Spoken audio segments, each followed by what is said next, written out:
severe weather of our own that we're keeping an eye on. Here's a live look at Hickory on this rainy Thursday. Clouds starting to clear there a little bit, but we can still see the pavement is wet and there's some droplets on our camera. It's a very similar situation that we saw yesterday. Let's go ahead and bring in Chief Meteorologist Tara Lane, and we're going to have this kind of pattern for the next couple of days. But what do we need to know this afternoon? Yeah, this afternoon we have more severe weather that we're talking about. Just in, a new severe thunderstorm warning in effect for Iredell and Rowan County until 5:15 here. So this is due to the same line of storms that moved through Hickory a little bit ago, just dropping all this torrential rain right over the heart of Statesville, down 77 into Troutman. So getting into that northern edge of Lake Norman. We're also looking at the potential of some damaging wind gusts here. And the reason why you all in Rowan County are included is because, yes, all of that is headed your way. So heads up if you live around Cleveland and eventually out towards Salisbury. As long as this holds together, could be packing some powerful wind, maybe some at least small sized hail too, along with that rain,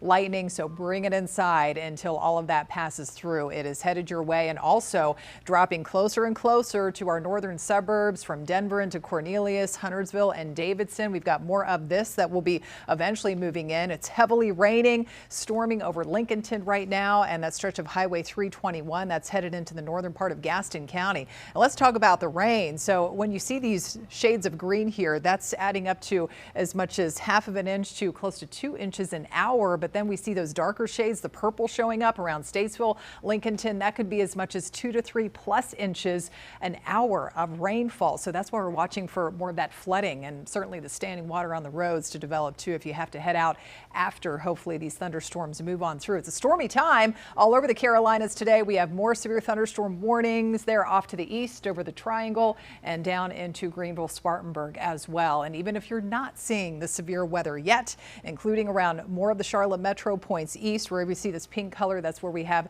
that severe thunderstorm watch going until 9 o'clock later on this evening.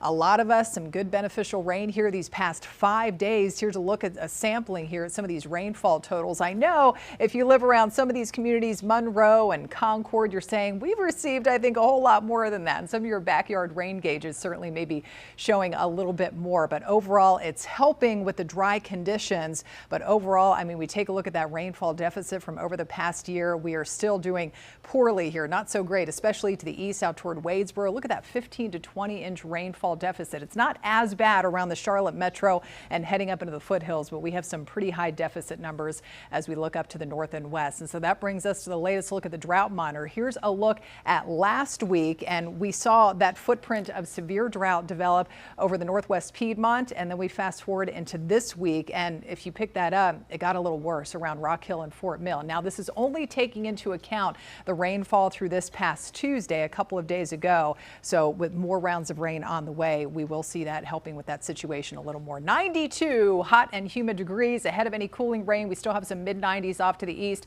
not quite as hot as the 95 that we had in Charlotte yesterday. But if you're doing some backyard grilling this evening, temperatures stay obviously warm and steamy. We're down to 83 by 7 p.m., but still watch out for more of those scattered showers and storms. So the stormy pattern will prevail. Less heat, still plenty of humidity, little change in the forecast through next week. And part of the reason here, at least for the next couple of days or so, is we've had this cold front moving in, and as it just sits and parks itself across the Carolinas, that will just help to aid in the development of more showers and storms. And so we check out future radar, and again, zooming in here to a couple of spots, and you can see through about midnight, not as many storms as what we're seeing out there right now, but still a few isolated showers or storms could linger, and then we'll get some dry time again tomorrow morning before we get another round, more of those blossoming storms as we go into the afternoon and evening. More of the same for the actual weekend, Saturday and Sunday, and into next week. Daily rain and storm chances with those highs in the upper 80s to near 90.